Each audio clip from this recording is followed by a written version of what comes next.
하나님 말씀 사도행전 6장 1절로 7절 말씀까지 보겠습니다.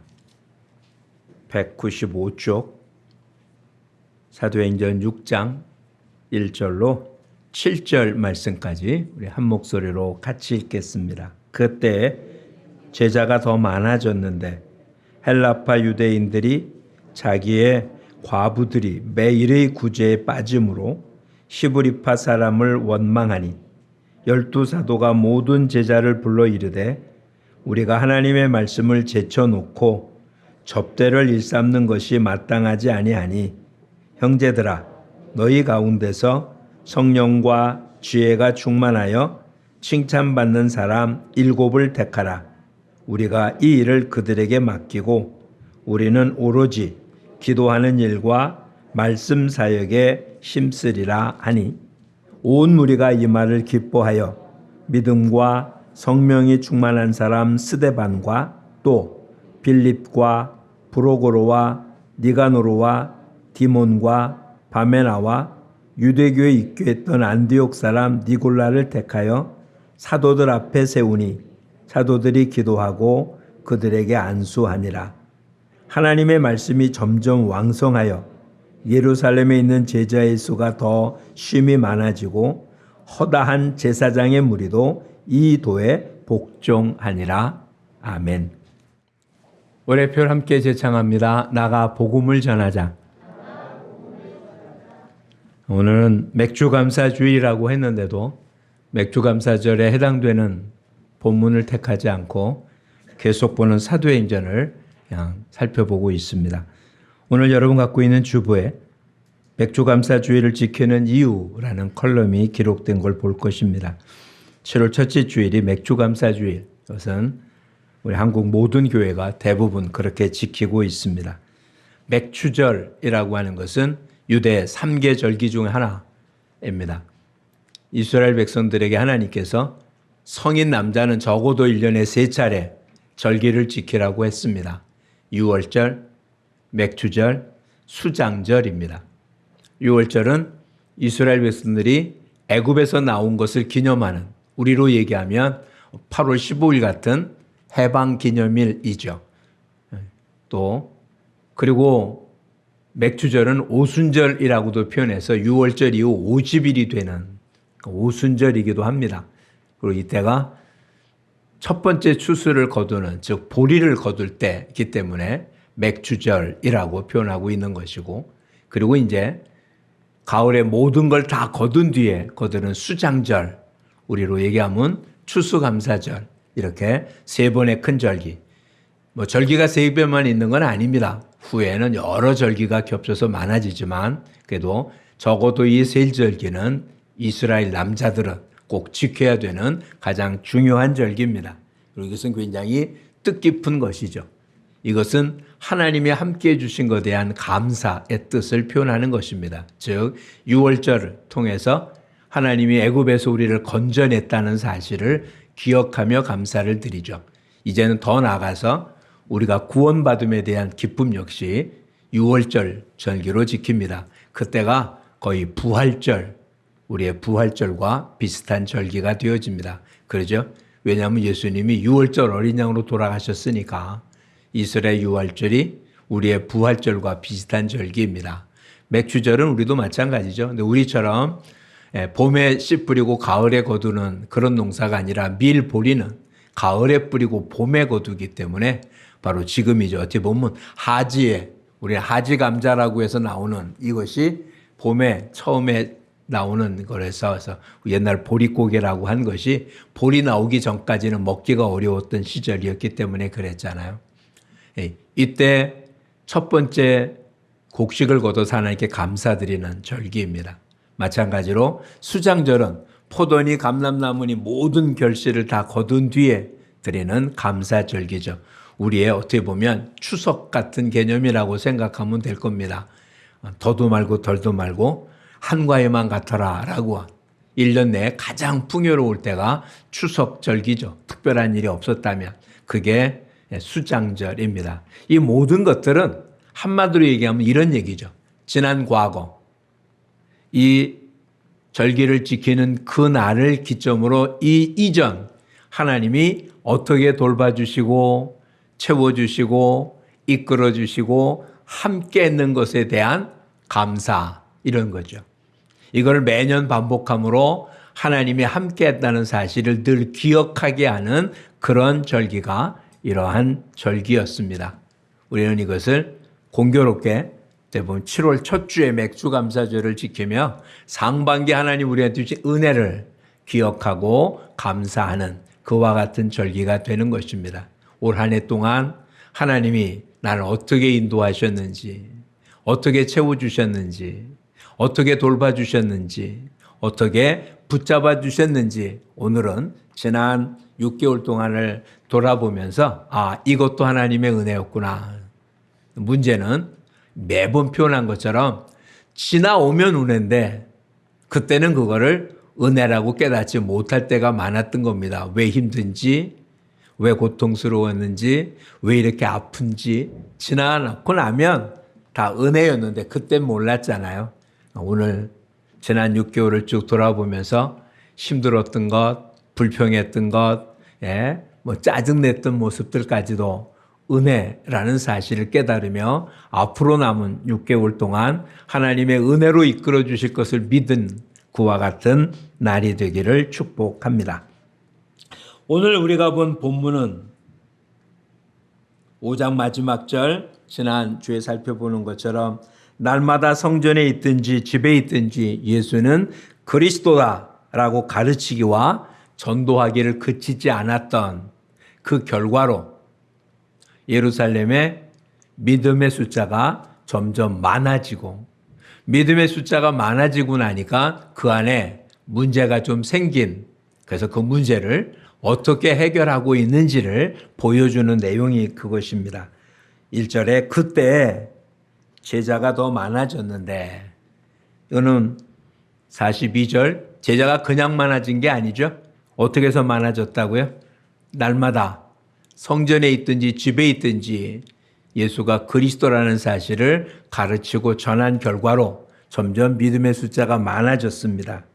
그랬더니 이제 두 부류의 사람으로 누군가가 좀 더 많은 사랑을 받고 그러지 못한 것에 대한 불평이 교회 안에 생긴.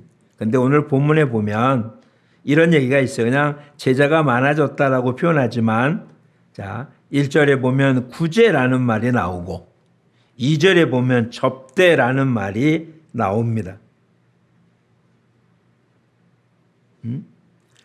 4번에 구제라는 말에 사가 쓰져 있고 밑에 헬라어에 봉사라고 되어 있는 말도 볼 수 있죠. 그리고 5번에 접대를 일삼는이라고 해 재정출납이라고 번역이 가능하다라고 되어 있어요. 그러니까 초대교회의 모습은 크게 두 가지의 모습이 있었음에 틀림이 없은 거예요. 우선 말씀을 전하고 가르치는 이와 같은 일들이 분명히 일어났고, 오늘 본문에 구제, 접대라는 말이 있는 걸로 보아서 모든 성도들은 구제와 접도에 적극적인 활동을 했었던 것으로, 그런 봉사활동이 있었던 것으로 보여지고 있습니다. 초대교회 교인들이 많이 늘어난 이유 중에 하나가 그들이 사람들로부터 칭찬 들었다라고 돼 있거든요. 사람들로부터 칭송을 들으니 주께서 믿는 자의 수를 더하게 했다. 그러니까 초대교회 교회는 모여있는 곳에서는 말씀의 가르침이 있었습니다. 흩어진 사람들은 어떻게 했을까? 주변의 사람들을 사랑하고 돌보고 구제하고 봉사하는 일들을 했던 것이고, 그런 일들로 통해서 소외당하고 어려움 당한 많은 사람들이 사랑을 느끼며 교회에 더 많이 모였던 이런 모습들이었음에 틀림이 없습니다. 어찌 보면 이것은 교회가 해야 될 중요한 모습인 거죠. 말씀의 가르침과 사랑을 나눔, 이것이 교회가 해야 될 중요한 모습이고, 그것이 교회 성장의 가장 중요한 원동력임에 틀림이 없습니다. 그래서 사람들이 점점 많아졌는데, 사람이 많아지고 나니까 문제가 생기기 마련인 거예요. 어쩔 수가 없는 거죠. 좋은 사람끼리 판 위에 안으로 굽는 사람끼리 뭐 이런 식의 모습이잖아요. 오늘 본문에 보니까 헬라파 유대인, 히브리파 유대인이라고 되어 있어요. 명확하게 무엇을 뜻하는지는 모릅니다. 히브리파 유대인이라고 얘기하면 정통적인 유대인인 것 같아요. 근데 헬라파 유대인이라고 하면 유대인은 분명한데 헬라적 요소가 더 많은, 이게 혈통적으로 그렇게 된 건지 아니면 이 당시에는 히브리어를 사용 안 했거든요. 헬라어를 주로 사용을 했었습니다. 그러니까 헬라어를 사용하고 있었던 히브리 사람인지 아니면 헬라 문화에 젖어 있는 그런 사람인지 아니면 헬라적인 그와 같은 혈통적으로 돼 있는지는 모르지만 어쨌든 교회 안에 두 부류의 사람, 교회 안에라기보다 이들이 섬기고 봉사하는 모습에, 그렇다면 교회 안에 주동적인 인물은 누구였습니까? 12제자 전부 다 히브리파 유대인이면 틀림이 없죠. 처음 교회 안에 모였던 사람도 다 히브리파 유대인들이었을 거고 점점 믿음의 숫자가 많아지니까 헬라파 유대인들도 많이 생겼을 텐데, 그러니까 봉사하고 섬기고 접대하는 사람이 히브리파 유대인들이니까 똑같은 성도인데도 불구하고 히브리파 유대인들에게 더 적극적이고 많은 걸 공급하고 그러지 않은 곳엔 좀 섭섭한 모습이 생겨 갈등이 생긴 것입니다. 잊으면 안 됩니다. 이 땅에 있는 그 어떤 것도 완전한 곳은 없습니다. 그게 교회라 할지라도. 더군다나 사도들에 의해서 성령 충만하고 정말 성령의 역사가 눈에 나타납니다. 이적과 기적이 성경에 기록되어 있는 내용이 아니라 날마다 눈앞에 펼쳐져 보이고 있는 그런 상황에서도 성도들이 모이는 그곳에 갈등이 생기고 문제가 생기는, 이게 이 땅의 모습입니다.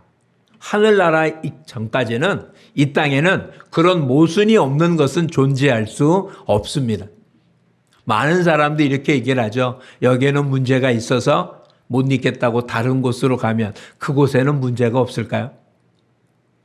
여기와 같은 문제가 없을지 모르지만 그곳 또한 그곳에 문제가 존재하게 됩니다.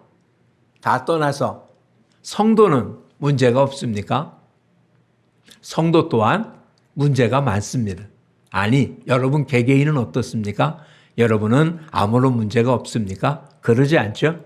영과 육으로 되어 있는, 그것이 구별되지 않고 하나로 되어 있는 저와 여러분은 완전할 수가 없어서 언제나 문제가 있는 건 분명합니다. 그러면 성도, 믿는 자와 믿지 않는 사람의 차이는 뭐냐? 문제가 없는 게 아니라 문제가 있는데 해결 방법이 있다 없다의 차이가 있을 뿐입니다. 즉 성도들의 삶은 똑같이 문제가 있는데 문제를 해결할 방법이 있다는 거고, 믿지 않는 사람 속에 나타난 문제는 문제를 해결할 방법이 없다는 거예요. 즉 우리한테도 죄의 문제가 있습니다. 그런데 우리는 죄의 문제를 해결할 길이 있는 거고요. 믿지 않는 사람들한테 죄의 문제가 있습니다. 그런데 문제를 해결할 방법이 없는 거예요. 세상에 사람들이 모이는 모든 집단에 문제가 있습니다. 국가도 마찬가지죠. 문제가 있습니다. 이번 정권은 아무런 문제가 없겠습니까? 마찬가지죠. 이 전 정권만 그러겠습니까? 지금 정권 안에 다른 정권이 오면 또 완벽해지겠습니까? 문제가 있기는 마찬가지입니다. 교회도 마찬가지고요. 근데 뭐가 다르다고요? 하나님의 교회는 문제 해결의 방법이 있다는 것입니다. 저와 여러분에게 문제가 있는 게 문제가 아니고 문제가 있는데 해결의 방법을 모르거나 해결의 방법을 잘못 적용하는 게 문제지, 문제 있는 자체는 아무것도 아닙니다. 하나님으로부터 가장 은혜를 많이 받은 교회가 어딜까? 고린도 교회입니다. 고린도 교회는 각종 은사를 다 가지고 있었습니다. 우리가 성령의 은사를 이야기할 때 은사의 대부분이 이미 고린도 교회에 있었습니다. 그런데 고린도 교회만큼 문제가 많은 교회도 없었습니다. 그래서 사도 바울이 고린도 교회 그 귀인 편지를 써보냅니다. 두 가지 이유입니다. 하나는 고린도 교회 안에서 자기들의 문제를 어찌할지 몰라서 사도 바울에게 질문한 내용입니다. 이런 건 어떻게 하면 좋겠냐. 또 한 가지는 그들이 바울한테 질문하지 않습니다. 들리는 소문에 의해서 고린도 교회에 무슨 문제가 있다는 이야기를 듣고 이러저러 하라고 설명해 줍니다. 현대 교회가 갖고 있는 모든 문제의 대부분이 이미 고린도 교회에 그런 문제가 있었습니다. 그러니 오늘 우리한테 있는 이런 교회가 아닌 더 좁아져서 조그만 소그룹 안에 구역이 됐던 여전도회가 됐던 청년이 됐던 소그룹 안에 또 다시 문제가 있고 잘못돼서 그런 게 아니라 문제가 있는 게 정상이라는 거예요. 이 땅에서는. 근데 그 문제를 어떻게 해결하냐는 거죠. 오늘 초대교회 부흥이 되고 발전되고 많이 늘고 구제하고 봉사하고 섬기는데 문제가 생겼습니다. 그랬더니 사도들 어떻게 문제를 합니까? 자, 우선 2절을 같이 읽어보겠습니다. 12사도가 모든 제자를 불러 이르되 우리가 하나님의 말씀을 제쳐놓고 절대를 일삼는 것이 마땅하지 아니하니. 자, 우선 12사도가 어떻게 했다고요? 모든 제자를 불러 이르되. 네, 놀랍게 사도행전에는 성도라는 말을 쓰지 않습니다. 제자라고 표현하고 있어요. 그렇죠? 1절에도 제자가 많아졌다고 그랬지 초대교회 교인이 많아졌다든지 성도가 늘었다고 말하지 않습니다. 이게 더 정확한 표현일 거예요. 왜냐하면 마태복음에 예수님의 마지막 명령이 뭐였습니까? 모든 족속으로 뭘 삼으라고요? 제자 삼아. 제자라는 말은 무슨 뜻이 됩니까? 배우는 사람이라는 거잖아요. 누구를 배웁니까? 예수님을 배우는 거죠.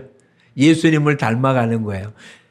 이 당시에 스승과 제자라는 게 우리처럼 앉아서 뭐 공부하고 뭘 외우고 이런 식의 교육이 아니라 그냥 스승을 닮아가는 겁니다. 도제죠, 도제. 만약에 도자기를 굽는 사람이라면 그 배우는 사람한테 도자기는 어떻게 만드는 거라고 이론을 가르쳐 주는 게 아니라 도자기 만드는 것을 보고 계속 닮아가서 만들고 거기에 자기적인 창의력을 더 발휘하는 이게 교육이었잖아요. 그렇게 배우는 사람이 제자였거든요. 오늘 저와 여러분도 그런 의미에서 다 제자입니다. 근데 문제는 제자라는 호칭입니까? 제자라는 삶입니까?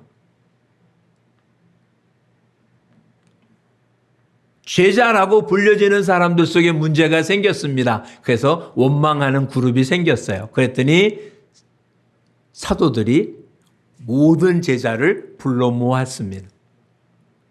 누구를 불러 모았다고요? 제자를. 자, 그렇다면 우선 우리 자신부터 명확하게 정립하죠. 이런 논리로 접한다. 우리 모두도 누구가 되는 겁니까? 제자입니다. 그렇죠? 근데 문제는 제자라고 불리기는 하는데 제자의 삶을 사느냐고 묻는다면 어떻습니까? 다시 표현해 볼까요? 제자의 수가 많아졌는데 왜 6장에 이 사람들이 문제가 생겼습니까? 제자의 수가 많아졌는데 왜 이래 원망하는 사람의 무리가 생겼을까요? 단순하잖아요. 제자인데 제자의 삶을 안 살았기 때문에 문제가 생긴 거잖아요. 오히려 제자의 삶을 안 사는데 제자의 수가 늘면 늘수록 어떡할까요? 문제는 점점 더 많아지겠죠. 제자가 적을 때는 문제가 없었는데 제자, 즉 숫자가 늘어나니까 제자로서 사는 예수님을 닮은 사람이 많으면 많을수록 큰일을 하겠지만 사람은 많이 모였는데 예수님 닮은 사람이 없다면 많이 모여서 많은 그룹이 형성되겠죠. 그게 고린도 교회였다니까요. 나는 바울파다. 나는 베드로파다. 나는 아볼로파다. 나는 그리스도파다. 선생이 많아요. 나의 선생은 베드로다. 나의 선생은 누구다. 나의 선생은 누구다. 아니죠. 교회는 선생이 하나밖에 없어요. 예수 그리스도. 그리고 모든 사람은 예수 그리스도의 제자인 거예요. 근데 그게 아니면 문제가 생기는 겁니다. 다시 한번 살펴보십시오. 더 좁혀보십시오. 여러분 가정도 마찬가지입니다. 가정도 제자의 모임입니다. 누구의 제자냐는 거예요. 믿지 않는 사람들은 사단의 제자입니다. 믿는 사람들은 예수님의 제자입니다. 근데 예수님을 닮아가냐는 거잖아요. 그러지 않았어요. 그러니까 지금 그들을 다 불러 모아서 이야기합니다. 우리가 말씀을 제쳐놓고 접대를 일삼는 것이 마땅하지 않다. 이러고 나니까 그럼 사도들은 말씀을 전하고 봉사하는 것만, 그 이제 뽑은 일꾼은 접대하는 일, 금전이라는 얘기도 나오네요. 재정출납 혹은 구제하는 일, 이런 일 하냐고. 일하는 게 이렇게 서로 다를까? 높낮이가 있는 걸까? 아니요. 역할 분담에 불과한 것입니다.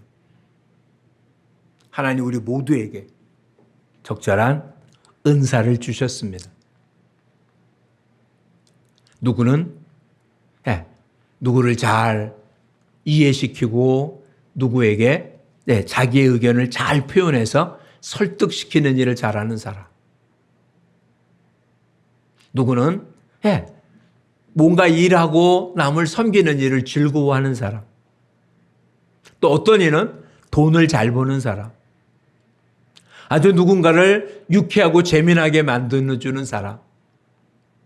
하나님 우리에게 각자의 은사를 주었습니다. 그런 사람들이 모여있는 것이 교회입니다. 근데 오늘 본문에 보니까 이전까지는 이 모든 일, 구제하거나 이 모든 일을 누구 주도로 움직였었습니까? 사도 중심으로. 많은 사람이 있는데 사도의 숫자는 몇 명입니까? 12명입니다. 12명이 모든 일을 다 감당하다 보니까 똑같이 신경을 못 쓰는 바람에 이제 역할 분담을 하자. 이런 이야기가 된 거예요. 역할 분담을 하자. 다시 얘기하면 하나님이 각자에게 준 잘하는 일을 교회 공동체 안에서 그 일을 하게 하자. 이런 이야기예요. 이게 하나님 교회의 일꾼들입니다. 우리는 이런 일에 대해서 우리 이렇게 생각하고 싶은 거예요. 내가 뭐 아는 게 있어야지. 성경을 아는 것도 없고 난 기도도 잘 못하고 난 그냥 예배 시간 나와서 예배 드리고 뭐 이런 것만도 하는데 맞아요. 근데 잊지 마십시오. 여러분은 이 사회에서 여태까지 살아오셨잖아요. 물론 살아온 방식 전부 다가 하나님이 원하는 방식으로 살지는 않았을지 모릅니다. 근데 어쨌든 우리는 각자에게 이 땅을 살아갈 수 있는 나름대의 은사를 주었고 그것을 자기 능력껏 발휘하면서 살아왔습니다. 그렇다면 도대체 신령한 일과 세속적인 일이 구별이 가능하겠습니까? 예수 그리스도의 이름으로 예수님의 제자들이 하나님을 영화롭게 하는 일에 사용되는 모든 일은 신령한 일입니다. 비록 교회에서 하고 성경을 가르치고 하나님 말씀을 배우곤 하지만 이것을 사적인 이익을 위해서 사용하고 있다면 그것은 세속적인 일입니다. 일 자체가 영적인 일과 세속적인 일이 구별될 수는 없습니다. 그리스도인이 하는 모든 일은 영적인 일입니다. 여러분의 부부 생활이 그리스도의 제자가 하는 부부 생활이라면 영적인 일입니다. 그리스도인이라 할지라도 불륜을 저지르면 세속적인 일입니다. 그리스도인이 하는 상업행위는 영적인 행위입니다. 근데 그 일을 위해서, 그 일을 통해서 자기의 이익과 자기의 쾌락을 위해서 쓴다면 그것은 세속적인 일입니다. 그러니 세속적인 일과 영적인 일은 누가 무엇을 위해서 하느냐에 따라서 구별되는 것이지 일 자체가 세속적인 일과 이런 신령한 일이 구별될 수는 없습니다. 우리를 하나의 공동체로 묶어주셨습니다. 사도 바울은 고린도 교회에 보낸 편지 속에 이렇게 합니다. 다 눈이겠느냐? 다 입이겠느냐? 다 손이겠느냐? 다 눈이면 귀는 어디 있느냐? 우리 몸에 여러 지체가 존재하는 것처럼 그 지체들이 각자 역할을 하면서 한 몸을 유지하는 것처럼 그리스도의 제자들은 각자의 역할을 통해서 그리스도의 몸을 이루어가는 것입니다. 이게 하나님 교회이고 하나님 교회의 일꾼입니다. 다시 한번 여러분에게 묻습니다. 여러분은 제자이십니까? 그냥 예배 시간에 예배 드리는 교인이십니까? 예수 그리스도의 제자라면 분명히 저와 여러분에게는 하나님께서 주신 은사들이 있습니다. 그 은사를 가지고 여지껏 살아오신 거잖아요.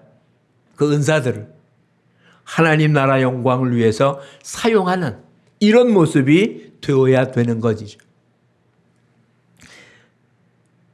사도들은 하나님으로부터 받은 것이 그가 여태 같은 거 말고 말씀 전하는 일과 기도하는 일에 전념하라고 사도들을 특별히 부르신 겁니다. 그러니 이 일은 이들에게 맡기고 나머지 교회의 모든 일들은 지금 뽑은 7명이 왜 7을 뽑았는지 성경은 이야기해 주지 않습니다.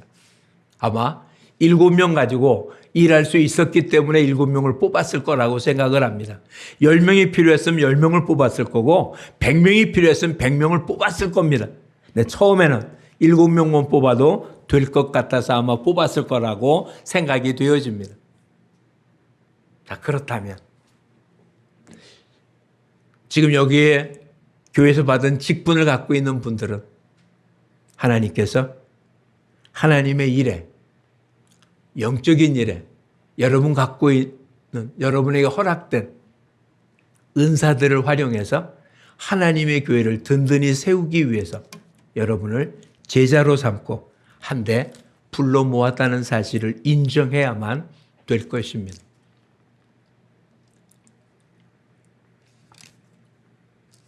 엊그저께 만난 건축하시는 장로님이 그러시더군요. 사람을 만나고 하는 것이 많은 도움이 되고 배운다. 근데 어찌 보면 자기가 만나는 사람이 자기가 못한 사람일 수도 있잖아요. 배울 수 있는 사람이 아닌. 근데 이렇게 표현하더라고요. 축대를 쌀 땐 큰 돌만 필요한 게 아니라 작은 돌들이 그 뒤에 있어야 축대가 든든한 모습. 우리 가운데 눈에 띄게 일할 수 있는 일꾼이 있는 반면에 전혀 눈에 띄진 않지만 없어서는 아니 되는 그런 작은 그런 돌들도 필요한 것입니다. 우리 모두 하나님의 교회를 든든히 세워가는 우리 모두가 되기를 축복합니다.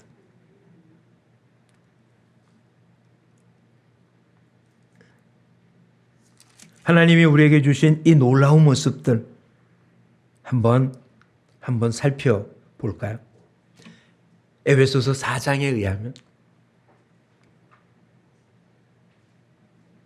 11절 12절을 보려고 합니다. 313쪽입니다. 313쪽 에베소서 4장 11절과 12절 말씀에 의하면 같이 한번 읽어보겠습니다. 그가 어떤 사람은 사도로, 어떤 사람은 선지자로, 어떤 사람은 복음 전하는 자로, 어떤 사람은 목사와 교사로 삼으셨으니 12절 이는 성도를 온전하게 하여 봉사의 일을 하게 하며 그리스도의 몸을 세우려 하심이라. 왜 사람들을 세웠다고요? 뭐 하게 하려고? 성도를 온전하게 해서 뭐 하게 하려고?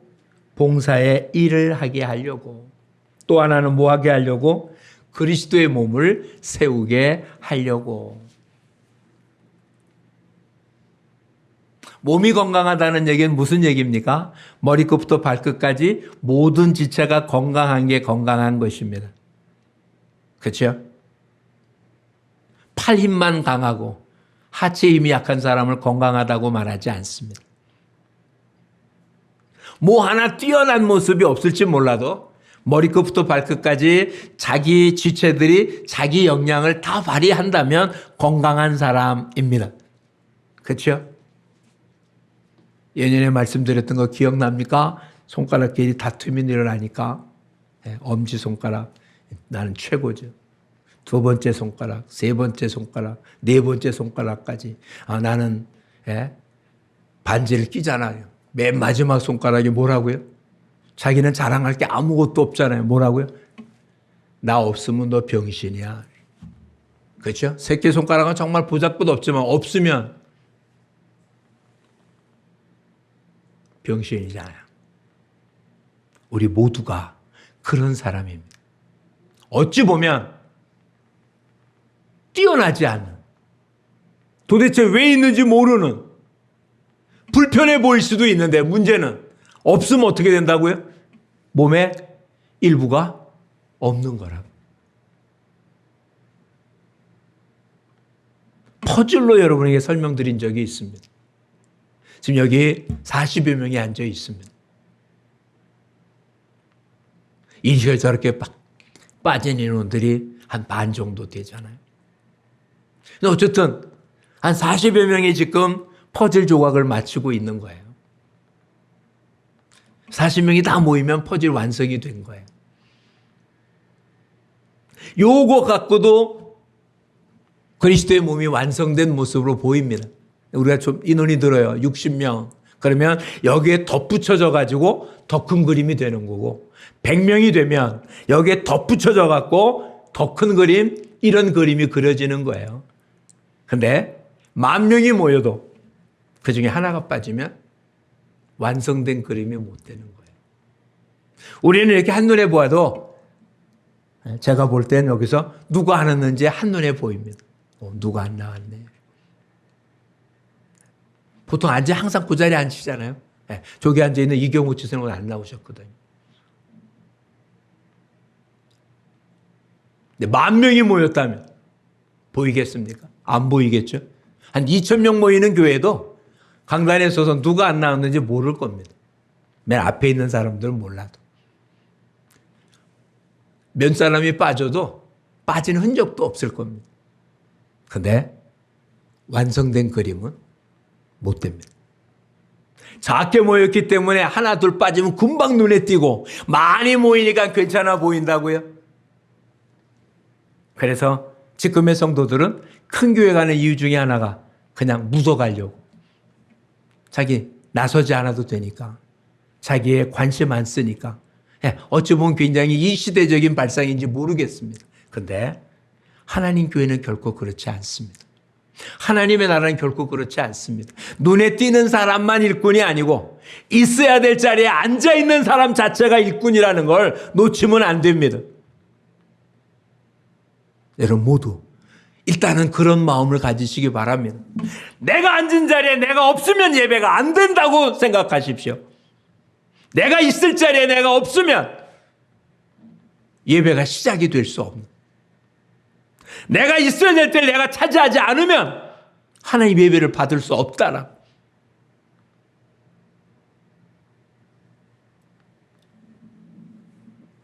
몸이라면 당연히 그것 아니에요. 우리가 한 몸이면 뭐 하나 없으면 부족된 거잖아요. 그러니 우리 모두 나 하나 이 공동체에서 얼마나 중요한지를 기억하기를 바랍니다. 이제는 제자로 살아가는, 그냥 성도로 등록돼서 예배드리는 사람이 아니라 나한테 맡겨진 일이 무엇인지를 알고 그것을 감당하고 헤쳐나가는 우리 모두가 되기를 축복합니다. 그래서 7명을 뽑기로 합니다. 자, 어떤 사람을 뽑았습니까? 우리 모두 이런 사람이 되기를 원합니다. 그래서 3절 같이 읽어보겠습니다. 형제들아, 너희 가운데서 성령과 지혜가 충만하여 칭찬받는 사람 7을 택하라. 우리가 이 일을 그들에게 맡기고. 일꾼을 누가 뽑습니까? 제자들이 뽑습니다. 사도가 뽑은 게 아니죠. 너희들이 뽑아서 택해서 올려주면 우리가 그를 그렇게 일하도록 시키겠다. 지금 이런 얘기잖아요. 근데 어떤 사람을 뽑았다고요? 성령과 지혜가 충만하고 칭찬받는 사람. 자, 내적인 것과 외적인 걸로 했네요. 우선 외적으로는 어떻다고요? 칭찬 듣는 사람입니다. 여러분 모두가 제자입니다. 이미 앞에서도 얘기했죠. 예루살렘 교회가 부흥되는 가장 큰 이유 중에 하나 뭐라고요? 사람들에게 칭송을 받으니 주께서 믿는 자의 수를 더하겠다. 누구한테 칭송 듣습니까? 세상에서. 오늘 본문의 일꾼은 누구한테 칭송 듣는 겁니까? 제자들에게. 즉 같은 형제들에게. 뭘로 칭송 들었겠습니까? 앞에 나타난 성령과 지혜가 충만해서 칭송 들었을까요? 과거에는 그랬을까요? 지금은 이런 사람 칭송 들을까요? 한번 생각해 보세요. 성령과 지혜가 충만해서 남보다 뛰어난 사람이 칭송 들을까요? 오히려 칭송 듣는 사람 어떤 사람입니까? 섬기는 사람이 칭송 듣겠죠? 그렇죠? 오늘 본문 속에 나타난 모습에 구제와 섬김이라는 말이 계속 있었잖아요. 칭송을 들은 이유는 그들이 잘 섬겼기 때문에 칭송을 들었을 거예요. 네, 그렇게 섬길 수 있는 이유가 뭐 때문에 그런 거라고요? 성령과 지혜가 충만했기 때문에 외적으로 그렇게 드러난 거라는 거죠. 그러니까 성령과 지혜가 충만한지 어떻게 합니까? 잘 섬기는 사람이 성령과 지혜가 충만한 사람이에요. 한두 번 갖고 아니죠. 그것이 삶이 된 사람의 모습을 이야기하는 거예요. 여러분 모두가 칭찬 듣는 사람들 되시기를 축복합니다. 얼마 전에 선교회 목사 안수식이 있었습니다. 제가 목사 안수식에 참석한 오랜만이네요. 2년 동안은 제가 안수식에 참여를 못했어요. 그때 선교를 가기도 했었고 몸이 아파 병원에 있기도 했기 때문에 못 간 적이 2번 있었고 올해는 참석을 했습니다. 권면하는 목사님이 이렇게 권면하더라고요. 목사를 받은 사람들은 가족들한테 칭송 듣는 목회를 하라니. 딴 사람이 아니. 목회 현장에서 교인들에게가 아니. 이웃들에게 아닌 가족들에게 칭송을 듣고 칭찬을 듣고 존경을 받는 그게 목회의 시작이라고. 목사 안수를 받는 분들에게 그렇게 권면하고 있었습니다. 우리 모두 다시 한번 생각해 보죠. 여러분 모두가 여러분 가정에서 일터에서 이웃들에게 그리고 믿음의 공동체인 교회 안에서 이렇게 칭찬 듣는 사람들 되시기를 축복합니다. 어떤 걸 근거로 가능하다고요? 성령과 지혜가 충만하면 이렇게 되어집니다. 교회는 말씀을 가르치는 것으로 되어지는 게 아니라 이렇게 구제와 섬김을 통해서 완성되어져 가는 것입니다.